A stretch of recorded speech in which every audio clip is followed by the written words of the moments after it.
It's weird. I'm sorry, this is weird. This is weird. You see, I've always watched Wimbledon. Obviously, I've been hard for me to watch Wimbledon this year because of the Euros and Copa America. But I'm very aware of Wimbledon, the Wimbledon crowd, because when I'm in England, I don't live near the Wimbledon sort of area. So I'm aware of the kind of people that go there. And I do know for a fact that, yes, they root for underdog. They always do. When Federer and Nadal play against an underdog, the way they treat Federer and Nadal is not the way they treat Djokovic. I'm sorry. It's like, if you kept the same energy, that would be fine. And I've always said something in the back of my mind. I was like, why doesn't Djokovic get the same love and appreciation as Nadal and Federer? And I've never understood that. Like, what is the difference?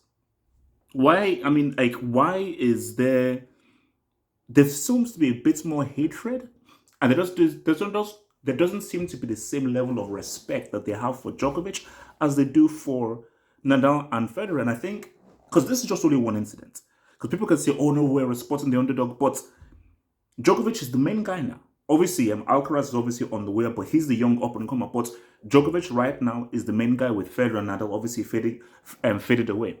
But this is a fact. Let's keep it a stack. Federer and Nadal, they were loved. People just loved them. I don't know what it was. They loved them. Like, for me, I've always been a Federer guy. I still believe Federer is the greatest tennis player of all time, just because of the way he played the game.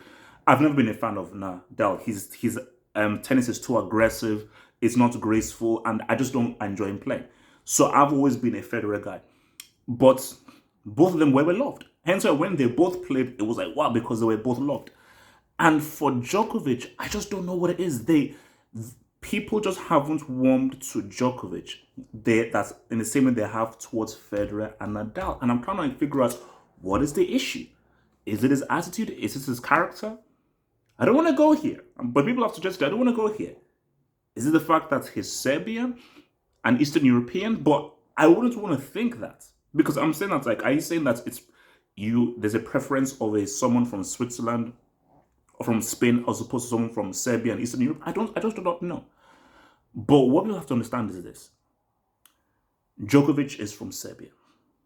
And as he said, he's played in more hostile crowds, and he's come from a much tougher upbringing, especially if you come from that area of the world.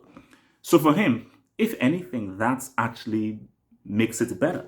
That actually improves him. Obviously, he would like people to respect him. And I think when you've achieved what he's achieved, and when you've been able to have an impact on the game that we adapt the game, you would like to have some respect, because I think Djokovic's frustration is, I'm right in the mix with Nadal and Sampras. Sorry, Nadal and Federer. Like, somebody needs to tell me, like, how many Grand Slams does he have in comparison to Federer and Nadal? But he's like, bro, I'm right up there with these guys. I have beaten these guys. I've gone toe-to-toe against these guys, and I've beaten these guys before. I think one year, he had a clean sweep of Grand Slams of, like, the Australian Open, the US Open, the French Open, Roland Garros, and Wimbledon. So I've done it. I've been that guy. So you would have, when I've been that guy, why don't I get the same love, appreciation, and respect as Federer and Nadal? So, see, that's why when things like that happen, of course I want to freaking win. And I always root for the underdog, and I'm an underdog guy. But I mean, when I just look at how people are treating Djokovic, I'm like, you know what, screw this, because I'm like, why? Because I know I'm not wrong. I know I'm not wrong, because I know how people talked about Federer.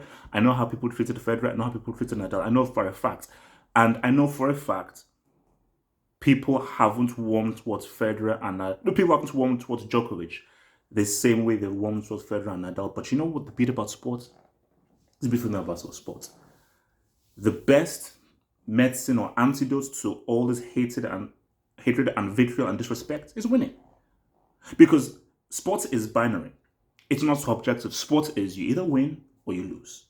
You either are holding up a trophy or you're not holding up the trophy. There is first place, there's second place, there's gold, and there's silver. And if Djokovic goes ahead and wins his Wimbledon and just continues to win more Grand Slams, he's like, you can boo and say anything as much as you want. If at the end of the day, I have more Grand Slams than anyone else in tennis history, there is nothing you can say because that Wikipedia tax is real. So for Djokovic, just go ahead and just keep on winning again and again and again. And there's only so much the haters can do.